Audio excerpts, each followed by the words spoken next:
যখন মাইনারে আসলো, আসার পর প্রথম 10 থেকে 15 বছর তার প্রধান যে দুটো কাজ ছিল, একটা হচ্ছে ওয়াজির খান ছাড়াও ওই সময় নবাবের আন্ডারে ওইখানে সংস্থা বানানো হয়, যেমন আমাদের আইসিএসআর যে সংস্থা আছে ওই সংস্থা মানে ইনফ্যাক্ট ওই সংস্থার আদলে এটা বানানো। উনি সেই সময় ভারতবর্ষে 40টা ঘরানা ছিল পরিবার, সেই পরিবারে যারা টপ মোস্ট যারা মিউজিশিয়ান ছিল তাদেরকে সবাইকে ডেকেছিল বলে একটা ইনস্টিটিউট বানানোর প্ল্যানিং করছে। এবার এই যে 40 প্রস্তাব ছিল, এরা যখন জানতে পারলো যে ওয়াজির খানের কাছে, ওয়াজির খান ওই কমিটির হেড ছিল, ওয়াজির খানের কাছে আলাউদ্দিন তালিম নিচ্ছে এবং আলাউদ্দিন লোকেশন লিখছে এবং ওয়াজির খানের যে কম্পোজিশন ছিল সেগুলো আর আলাউদ্দিন তখন ওয়াজির করা শুরু করেছে। ফাংশনের কম্পোজিশন সব করেছে। তখন ওই 40 জন প্রস্তাবটা কি নবাবকে বললো আমরাও চাইছি আলাউদ্দিন আমাদের যে জিনিসগুলো রয়েছে এগুলো থেকে যাবে, আপনি যখন কিছু বানাতে চাইছেন তো জিনিসটা প্রিজার্ভ করা যাবে। তো আলাউদ্দিনকে থেকে আমরা ওগুলো কমিশনগুলো ওই 40টা ঘরানার এই 7 বছর 10 বছর ছিলেন কেন থাকতে হয়েছে? শুধু ওয়াজির খানের কাছে চালিয়ে পাচ্ছে নয়, ওই 40টা ঘরানার সব ওস্তাদ তারা মিলে কিন্তু ওনাকে কম্পোজিশন নিয়ে শিখিয়ে দিল। আর ওই একবার করে শোনাচ্ছেন আর একবার করে নোশাল দিচ্ছেন, একবার করে শোনাচ্ছেন আর নোশাল দিচ্ছেন, এই করে করে করে কালেকশন করে 25টা কালেক্ট করা হচ্ছে। এবং সেই কালেকশন ওনার কাছে আমি যেটা বলছি ওনার 5টা ট্রাঙ্ক ছিল, এক একটা ট্রাঙ্কে 60 থেকে 70,000 মতো কম্পোজিশন পাওয়া যায়। তার মধ্যে দুটো ট্রাঙ্ক মিসিং হয়ে যায়। এবার বাড়িতে অত বড় বড় সিনগুলো মানে সে ট্রাঙ্কটার মানুষ ঢুকে যাবে দুটো ভাবে, যে ট্রাঙ্কের কথা বলছে আগে থেকে বানাবো না। সেই টাকাটার কাছে কিছু বুদ্ধি আছে হয়তো, এসে দুটো ট্রাঙ্ক লস্ট। এবং সেখানে অদ্ভুত যে বাকি যে ট্রাঙ্কগুলো সেগুলোতে খুব অদ্ভুত পাওয়া যায়।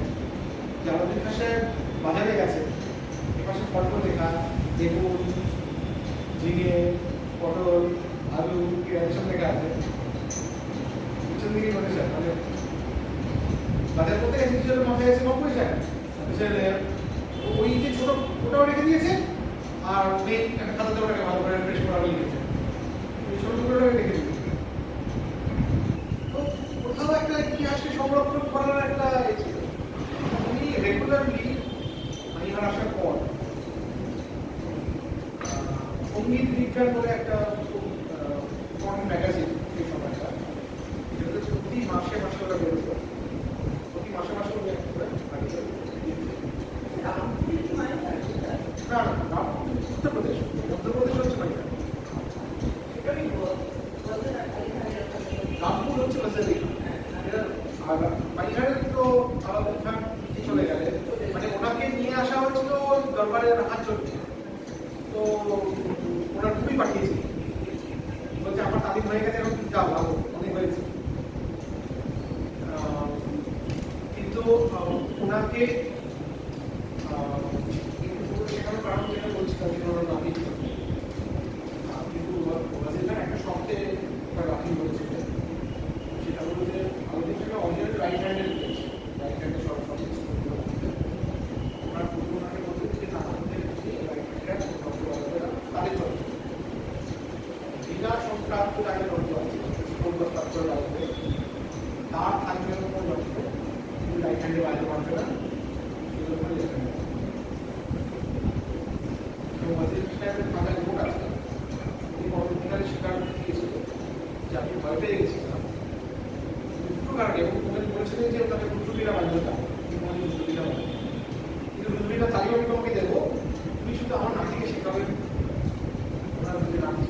এভারেজ এজ ছিল মাইনার ব্যান্ডে যারা বাজাচ্ছে তাদের এভারেজ এজ ছিল 12 বছর। 7 বছর থেকে 17 বছর এর মধ্যে এভারেজ পুরোপুরি 12 বছর তারা পারফর্ম করেছিল অজিত হাসানের জন্মদিন যার যে উস্তাদের কথা বলছিল তারা বলেছি ওখানে ওপেনিং কনসার্ট হিসাবে 20 মিনিট আধ ঘন্টার জন্য মাইনার ব্যান্ডে বাজানো হচ্ছিল, কিন্তু মাইনার ব্যান্ড সেখানে 6 ঘন্টা পারফর্ম করছে এবং তারা এতটাই তৈরি ছিল এই বাচ্চারা বাংলাদেশের নিজেও বাজাতে আমাদের সঙ্গে পারবে left hand right hand original right hand শিখেছে শিফট করে দিয়েছে তারপরে তো সেটা রাখি অজিত ভাষায় যাদের তুমি শিখিয়েছে তাদের মেজরিটি হচ্ছে ট্রাইব যে মিউজিকের কথা আমি বলছি ওই আরবান কালচারের যে মিউজিক এইটা কিন্তু ট্রাইব কালচারের মধ্যে এর আগে ভারতবর্ষে কোনো সঙ্গীত আপনার হাত ধরে পৌঁছায়নি। রুরাল কালচারের মধ্যে যা পৌঁছেছে ট্রাইব কালচারের মানুষদের মধ্যে কখনো পৌঁছায়নি। এখানে একটা মাইলস্টোন আমার একটা মাইলস্টোন রাখি এবং যেটা খবর উনি যখন জানতে পারলেন যে আমাদের সঙ্গে ট্রাইবসের নিয়ে কাজ করছে ছাত্রী নির্বাচন শ্রেণীকে তখন অলরেডি কাজ শুরু করে দিয়েছে 1927 সালে সে দোকানে যখন তাদেরকে পৌঁছালো 1927 সালে উনি থাকলেন এবং পরবর্তীকালে সঙ্গীত ভবনের দায়িত্ব দেন এবং কলা ভবনটা নন্দলাল বাবুর আন্ডারে ছিল, সঙ্গীত ভবনটা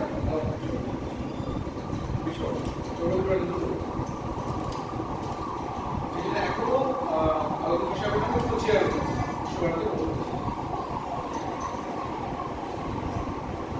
এই যে প্রসেসটা চলছিল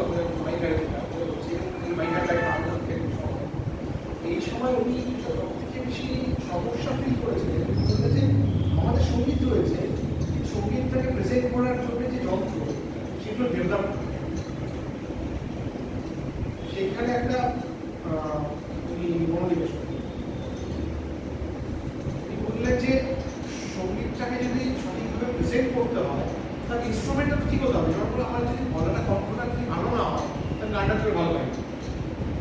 তো গলার রেয়াজ তো সবাই করছে, যন্ত্রটা যদি ঠিক যদি না বাড়ানো হয় তাহলে যে যন্ত্রী তো সেরকমভাবে প্রেজেন্টই করতে পারছে না যে লেভেলে করার কথা। রুদ্রবীণা দারুণ লাগছে শুনতে, ওটা একটা ডেভেলপ ইনস্ট্রুমেন্ট। বাকি সহজ সেগুলো কোনো আনডেভেলপ করে ওখানে কোনো রকম একটা বাজে নয়, ওগুলো তো লোয়ার ক্যাটাগরি ইনস্ট্রুমেন্ট। ওগুলো তো আমাদের হাই ক্যাটাগরি ইনস্ট্রুমেন্ট ছিল না। হাই ক্যাটাগরি ইনস্ট্রুমেন্ট ছিল সুশৃঙ্গার, তারপর সুরবাহার, রুদ্রবীণা, এগুলো হচ্ছে higher category instrument, main instrument. এবার সেটা আমরা সেটা শুরু করলেন ওনার সঙ্গে ওনার 7 দিন ওনার ছোট ভাই ওনার মধ্যে একটা ক্ষমতা ছিল এবং ওনার সবথেকে বেশি বাজনার জায়গা থেকে এসে ট্রেনার যতটা ক্ষমতা ছিল তার থেকে বেশি ক্ষমতা ছিল যেটা ইনস্ট্রুমেন্ট মেকিং এ ন্যাচারাল একটা ক্ষমতা। এবং সেই তখন ওনারা ভারতবর্ষের প্রথম একটা কোম্পানি বানান আলম ব্রাদার্স নাম ছিল আলম ব্রাদার্স বলে একটা কোম্পানি করে যারা ইনস্ট্রুমেন্ট ডেভেলপার হিসাবে ভারতবর্ষের প্রথম আসে। ঠিক একই রকম ভাবে 16th সেঞ্চুরিতে অ্যামাটাইজ এবং স্ট্র্যাডিভেরিয়াস এই কাজটা করছে। অ্যামাটাইজ আর স্ট্র্যাডিভেরিয়াস হচ্ছে দুজন মানুষ যারা এই ভায়োলিন, চেলো, পিয়ানো এগুলো সব ডেভেলপ করছে। এই যে অর্কেস্ট্রা এখন যে বাজছে ওয়েস্টার্ন মিউজিকে এত ডেভেলপ একটা অর্কেস্ট্রা, এটা 16th সেঞ্চুরি পর থেকে মানে বাজ কম্পোজিশন করেছে কিন্তু সেটা শুনতে ভালো লাগতে হবে তো মডার্ন মিউজিক মানে একা একা বাজানো যেতে পারছে কিন্তু একসঙ্গে 3জন 4জন ম্যাক্সিমাম। তো টাইটেল যে দেখেছো তো টাইটেল দেখবে 4জন মিলে বাজাচ্ছে 5জন ম্যাক্সিমাম, তার বেশি নেই। তখন কিন্তু এরকমই ছিল।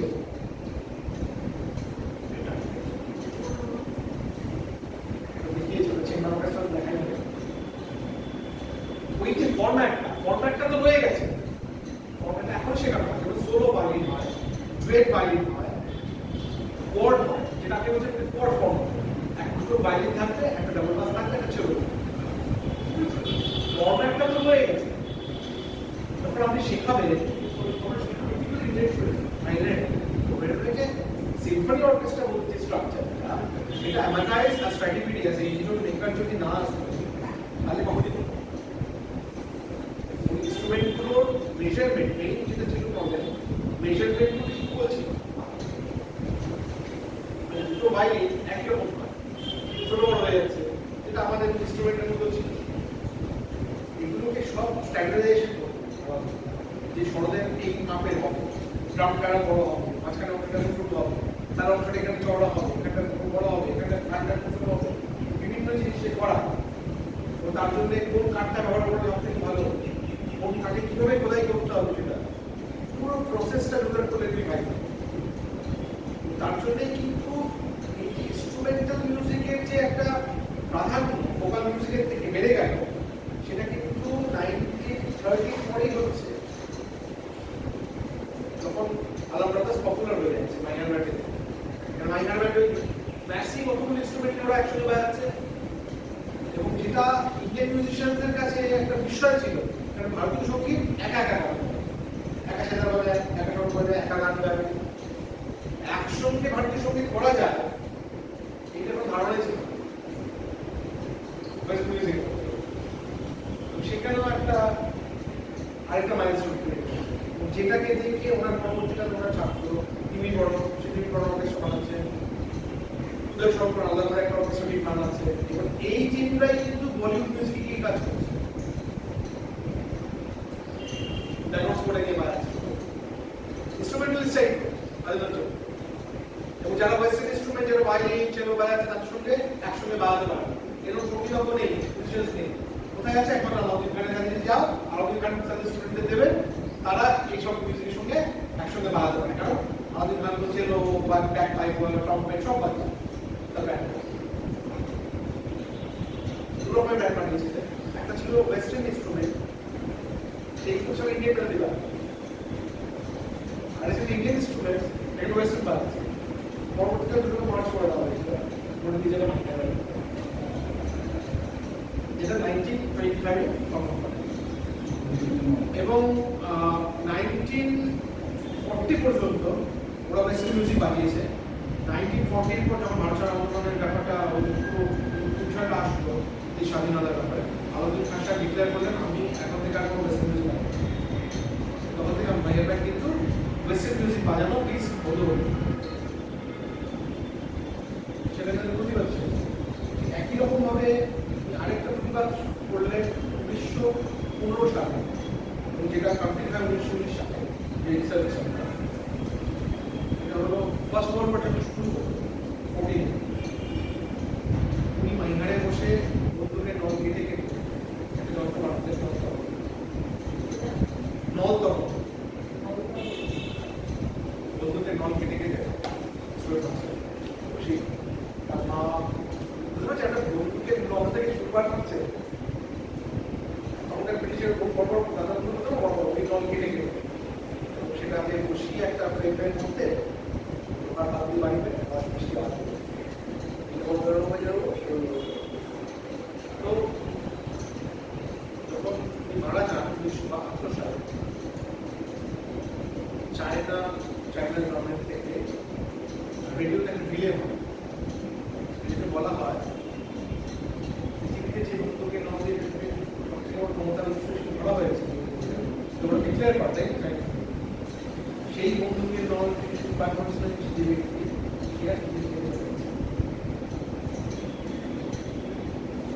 তো ওনার যে পরিষদটা সেটা শুধুমাত্র যে একবার বা রবিশঙ্করের দিয়ে পাশন হয়েছে সেটা নয়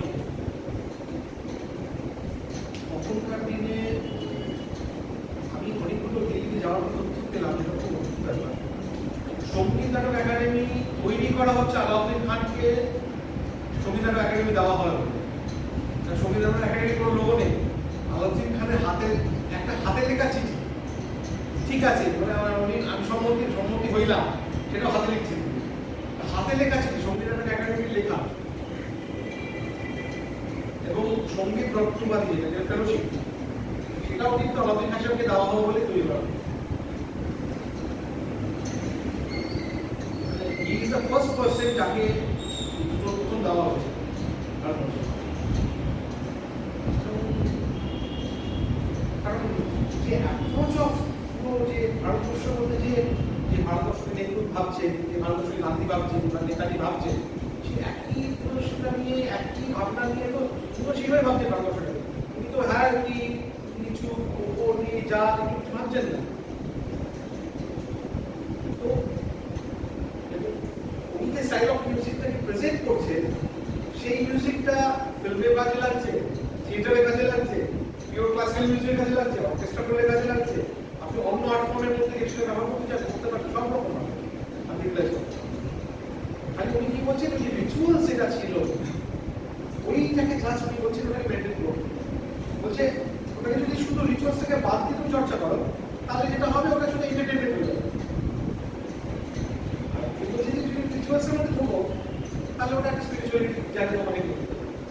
তোমার ইটস ইউর চয়েস। মিউজিকটা তুমি শিখে নাও, শিখে নিয়ে তুমি কোনটা করবে সেটা তো মেজরিটি ডিসাইড করো।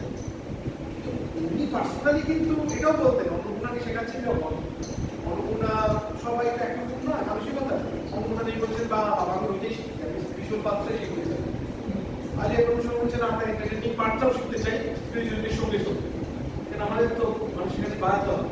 এবং আমাদের কাছে কি বলতেন মজা করে যে যেগুলো শেখাচ্ছি এগুলো কিন্তু বাড়িতে বসেই বাঁচিও, কনসার্টে গিয়ে বাঁচিও না, কিন্তু বছর নেই মার পকেটে ছুটবে। কারণ মানুষ বুঝতে পারবে যে সূক্ষ্ম তারকাগুলো করছো সেইটা বোঝার মতো মানসিকতা উনি ওই সময় বসে পড়েছেন ভারতীয়দের মধ্যে তৈরি হয়নি।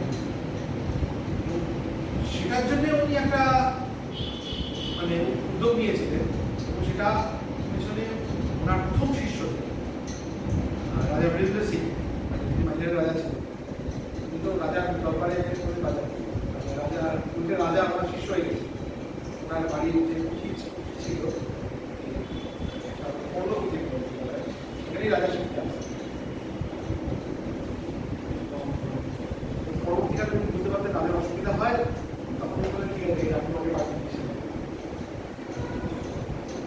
এখন দেখছি যে ব্যাপারটা সমাজের জন্য খুব খারাপ দেখায়, মানে ওনাকে একটু অন্যরকম হয়ে যাচ্ছে। মানে উনি কিন্তু কখনো চাকরি যে আমাকে বেশি হায়ার অপরিণতিতে দেখি সামনে দেবো সেটা ভাবি না। কিন্তু মানুষ যখন দেখছে রাজা এসে ওনার পায়ে হাত দিয়ে প্রণাম করে, রাজা এসে গুরু বলে গুরু এই সাধারণ একটা বাড়িতে মানে এখানে সাধারণ মানুষরা গরিব মানুষদের যেরকম থাকে ওনার একটা বাড়িতে ভালো চিন্তা থাকে, সেরকম একটা বাড়িতে রাজা গিয়ে সঙ্গীত চর্চা করছে। তো মানুষের কাছে আমাদের এখানে থাকতে একটা অদ্ভুত জায়গায় চলে গেছে। কিন্তু এই যে চলে যাওয়াটাকে সেটা কিন্তু অদ্ভুতভাবে কাজে লাগাবে। দেখছি সবাই যখন আমার কথা শুনছে, রাজাও চাইছেন তখন যে বলছে যে বাবা আমি এরকম চাই যে আপনার কাছে যখন শিখতে যাচ্ছি, তখন আমি যখন গাড়ি দিয়ে যাবো গিয়ে নিয়ে, তখন আমি প্রত্যেকটা ঘরের কাছ থেকে আপনার শুনি শিষ্যকে পেতে হবে। রামকৃষ্ণদেবের শিষ্য তো গাড়ি পিপে বেরো, তাই তো রামকৃষ্ণদেবের মধ্যে নাম যায় না। তাহলে মাঝিহার রাজার মতো রাজার শিষ্য পেতে হবে, তাহলে কিন্তু হবে হলো তাহলে হবে না। যে বাণী বা ইচ্ছা এটাকে প্রচার করার মতো লোক আছে। তো মহারাজ সেটা করেছেন এবং মাইহার সবাইকে বলেছিলেন এবং দায়িত্ব দিলেন এবং জায়গা দিলেন। আমরা মাইহার ব্যাংকের বাদ দিয়ে সব মাইহারের ছেলেগুলোরা সব আমাদের বেশি কলেজ শরীরের একটা রাজা বেরোতে যাবো চেষ্টা একটা এক ধরনের একটা রেভলিউশন করা। সেখানে কিন্তু একজন চেলো বাজায় চেলো শেখে আপনি ইন্টারভিউ নিয়ে সে মানে সকালবেলা আমার 8টা থেকে 11টা পর্যন্ত ব্যাচ করে প্র্যাকটিস করে ওই বাড়ি থেকে স্নান করে খেয়ে দিয়ে মাঠে চলে যায় আসবে। সন্ধ্যে পর্যন্ত মাঠে আসবে না, রাতে সন্ধ্যেবেলা ফের চলে আসবে, আবার তার বাড়িতে থাকে। তা আবার সকালবেলা ওদের ফ্রেশ দিয়ে স্নান করে যাত্রা করে চলে আসবে। আমাদের দেশে একটা বিষয় করা হচ্ছে যে এই যে মনে করো সঙ্গীত চর্চা করছে, তোমরা সঙ্গীত চর্চা করো, সবাই করো শিল্প চর্চা করো।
দেবে, কখন নয় বলা উচিত, এটা একটা টাইম সাইকেল আছে।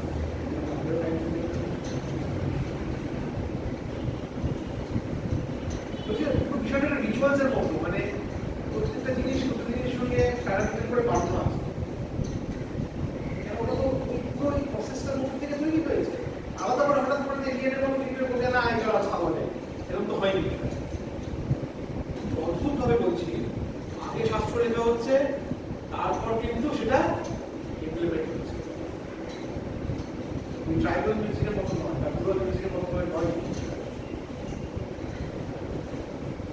শাস্ত্র অনুযায়ী জিনিসটাকে চর্চা করা হচ্ছে। আগে গ্রামাটিক্যাল করে প্রুফ করা হচ্ছে, বলে তবে সেটাকে বাজানো হচ্ছে যখন, তাহলে কি হয় প্রত্যেকবার একই রকম। এবার বলবে তাহলে সবকিছু একই রকম হয়ে যাবে, তাহলে কি সঙ্গীত সঙ্গীতের মতো শোনাবে? সাধনাটা একই ভাবে হবে। তুমি যেটা অ্যাচিভ করবে তোমার ইন্ডিভিজুয়ালি অ্যাচিভটা আলাদা আলাদা হবে। রামকৃষ্ণদেব যেটা অ্যাচিভ করেছিলেন সাধনা করে, বিপদ সেটা অ্যাচিভ করেছিলেন, ওনার মতো করে অ্যাচিভ করেছিলেন। দুটো ডিফারেন্স করে অ্যাচিভ, তাই না? আর অন্যান্য সাধক যারা আছে তারা একটা ডিফারেন্ট স্পিরিচুয়াল পাথে আলাদা পেয়েছে, তাই না? আর ন্যাচারাল হিউম্যান জেনেটিক্সের মধ্যেই আছে যে আমরা একরকম করবোই না, ওটা ন্যাচারালি আলাদা হবেই। যেমন আঙুলগুলো একরকম নয়, আঙুলের ছাপ একরকম নয়, নার্ভাস সিস্টেমটা একরকম ভাবে কাজ করছে না, সবার মধ্যে আলাদা আলাদাভাবে কাজ করছে। অটোমেটিক ভাবে ওই যে ডিফারেন্সিয়েটটা, কেউ রেড একটু জোরে শুনতে হবে, কেউ লাইট বেশি শুনতে হবে। তার ছেলে কোমল গানটা বেশি পছন্দ ছিল, আমাদের কাছে শুদ্ধ মুক্ত বেশি পছন্দ ছিল। এই যে হিউম্যান হিউম্যান ওটা বেরিয়ে গেল, কিন্তু পাথটা একটা, গ্রামাটিক্যাল পাথটা এক রাখা দরকার। না হলে কি হবে, ওই যে ফিজিক্যালি এবং মেন্টালি ডেভেলপমেন্ট হওয়ার কথা যেটা, সেই প্রসেসটা হবে। এই প্রসেসটা যাতে পারে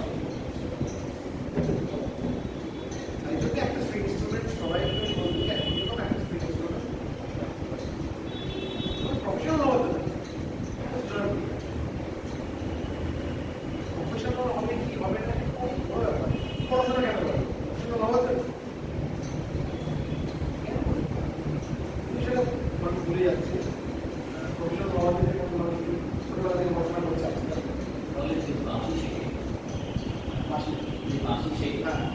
সেগুলো স্ট্রিং ইনস্ট্রুমেন্ট শিক্ষা শিক্ষা সেবা যে গান গাইছে তার একটা স্ট্রিং ইনস্ট্রুমেন্ট, যে তবলা বাজে তার একটা স্ট্রিং ইনস্ট্রুমেন্ট, বাঁশি বাজা যায়, সেটা তো অ্যাবস্ট্রাক্ট সাউন্ড সবই আছে। আপনি যেটা বললেন যে গান গাইছে সে কি সে কি কম কাজ দেখতে পাচ্ছে, বইগুলো পাশে তো বইগুলো দেখতে পাচ্ছে,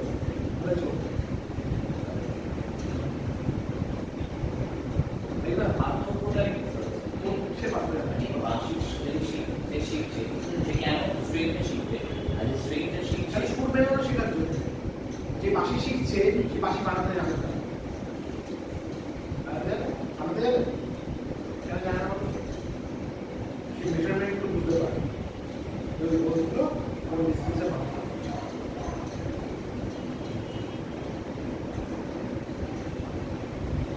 তাহলে কিন্তু বাঁশি সেই মানে যারা বাঁশি বাজায় বা তারা কিন্তু স্ট্রিং শিখে তারপর বাঁশি শিখে।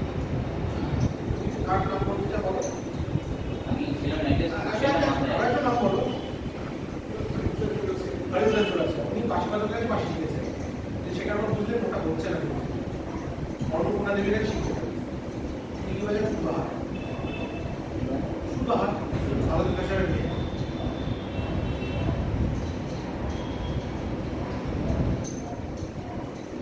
তাদের যন্ত্রের কাছে গেল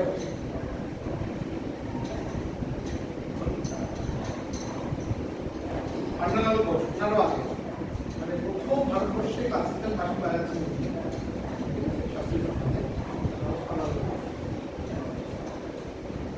বাঁশি বাজাতে জানতেন, বুঝতে পারতেন আমি যেটা বাজাচ্ছি সেটা সত্যি হচ্ছে না, ওটা আমাদের ডাক্তারের কাছে শিখতে আসতাম। আসার পর আলোচনা আরে আপনি এত ভালো বাজে এত নাম আমার কাছে শিখে যাবো, আমি কি জানি না, বাবা আপনার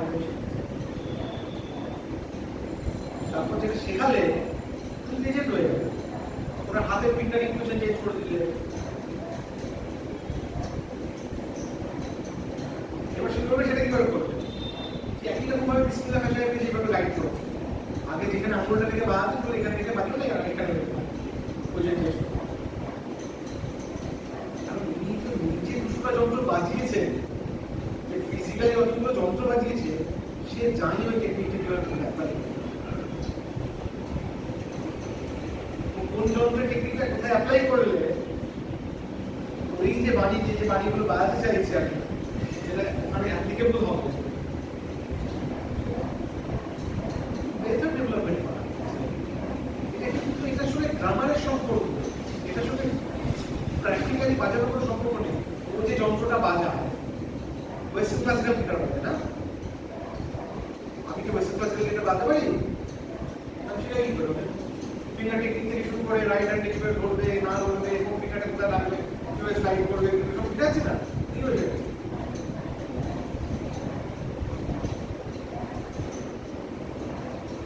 এই গানটা আছে, ওইটাকে খুলে খেয়েছি বলে শেখাতে পারছে, এটা সত্যি কথা। এইটা ইম্পর্টেন্ট, মানে ওই নামটা ছাড়া পড়া যাবে না, মেথডটা ওইখান থেকে আসছে।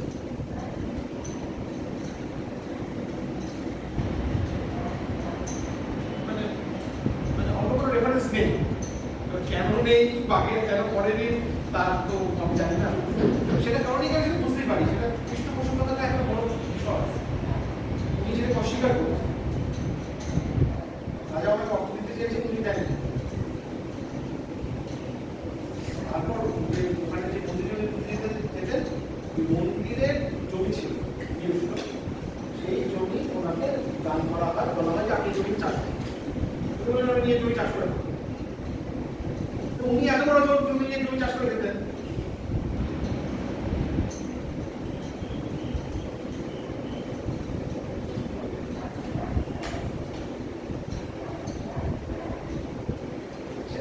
মানসিকতার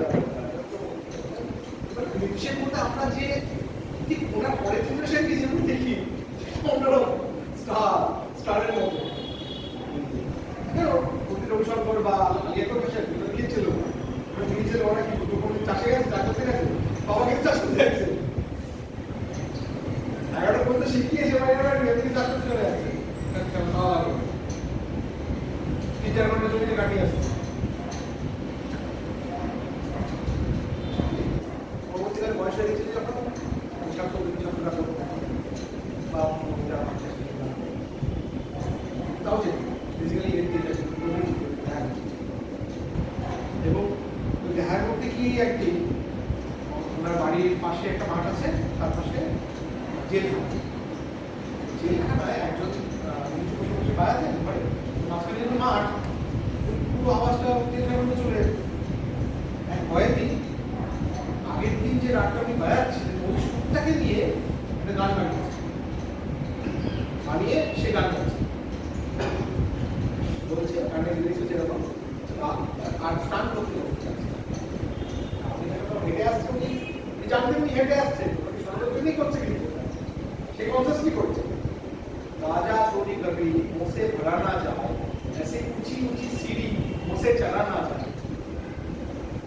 এটা হচ্ছে গানের লিরিক্স বানাচ্ছে, আর সুরটা হচ্ছে আমাদেরকে আগে দিতে যেটা বানাচ্ছে, সেটা দিয়ে খুব বসে বসে গানটা গায়ে স্নান করতে করতে তাকে শোনাচ্ছে। কবি আগে শুনছে, কবি সর্বাগ দিয়েছে করতে গিয়ে গিয়ে শোনাচ্ছে, গানটা নয় গেল, তো হেঁটে চলে গেল, বাড়িতে খাওয়া দাওয়া শেষ করে দুপুরে রাজা বাড়ি চলে গেছে। চেষ্টা করে যে ছিল কি রাজা ফোন করে জানিয়েছে সঞ্চয় লোক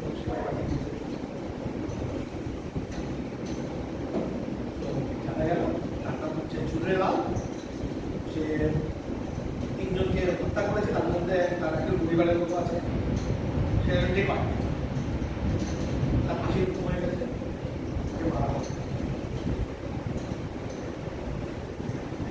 এইবার তিনি বললেন যে এখানে মারা যাবে না, সাধারণ ব্যবস্থা অনেক বড় কাজ করে রাজা শুরু বলেছে। রাজা সঙ্গে সঙ্গে ছুটলেন দিল্লি, দিল্লিতে হচ্ছে ব্যাপারটা বলে ব্রিটিশ না সবকিছু মানুষের করিয়ে ঝুলেলালকে ছাড়া হলো এই সপ্তাহে লেখা আছে বাবা যে আলাউদ্দিনের কাছে মিউজিক শিখবে। আলাউদ্দিন খান ওই যে নৌতরঙ্গ যন্ত্রটা বানিয়েছিল ওই যন্ত্রটা আপনি হাতে নিয়ে বললো ঝুলেলাল যেটা জনম কুমার নৌতরঙ্গ বানিয়েছিল।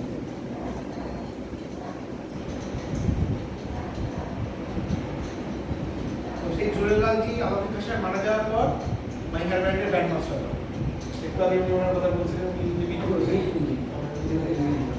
ঝুলেলালজি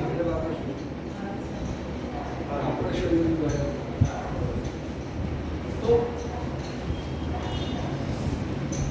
আলাউদ্দিন খান সাহেব সম্বন্ধে অভিযোগ একটা কথা হচ্ছে উনি যে পড়াশোনা উনি যাকে চলেন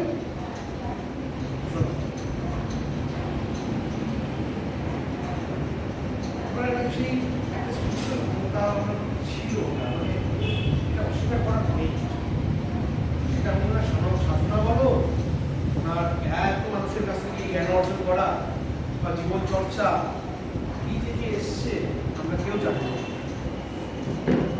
বা কোন দৈব ক্ষমতা ছিল সেটাও জানি না ছিল কার হবে না সেটা বুঝতে পারবে 72 ঘন্টা তারপর সে ওনার সঙ্গে থাকতেন সে 72 যার হবে সে 72 ঘন্টার পরে থাকতো আর যার হবে সে 72 ঘন্টার আগে পালিয়ে আমরা আবার সাক্ষম করতে থাকছে সে 72 ঘন্টা পরে সে পালিয়ে যেত। এবার যে থাকবে সে আমি এমন একটা মানুষের গল্প বলছি সে ওনার কাছে শিখতে গেছিল তাকে ডান্ডা পেটে করে টানছে সেটা ঘটনা তো সে বুঝতে পারবে মানে আমি ওনার মামির ঘরে তো ঢুকতে পারবো রাস্তা থেকে তাকে লাগবে একজন নাম করা বাঙালি খুবই বিখ্যাত বাঙালি উনি ওনার বাড়ির সামনে পাশে চায়ের দোকানের ওখানে গিয়ে বসে আর বাড়ি থেকে তার উনি কোনো সুযোগ পাই ওনার তবে দুদিন হয়েছে মাইয়ারে এসেছে দ্বিতীয় দিন আলাউদ্দিন খান সাহেব চায়ের দোকানে চা খাচ্ছে ছড়িটা নিয়ে যেতে তোমরা কি বাঙালির বাচ্চা কি করছে বাংলায় কথা বলতে বাঙালি বাচ্চাকে কি করছে অত্যাচার এবার করতে তো বাংলা ভাষায় আমি ভেবে গেছি না আমি একটু ইচ্ছা ছিল তোমার তো এটা কর্ম না কোনো কর্ম কাজ করতে বলছে না ঠিক বলছে না আমি আপনার সবাই শিখেছে বলছে ও আমার বন্ধু ভাই আমার আছে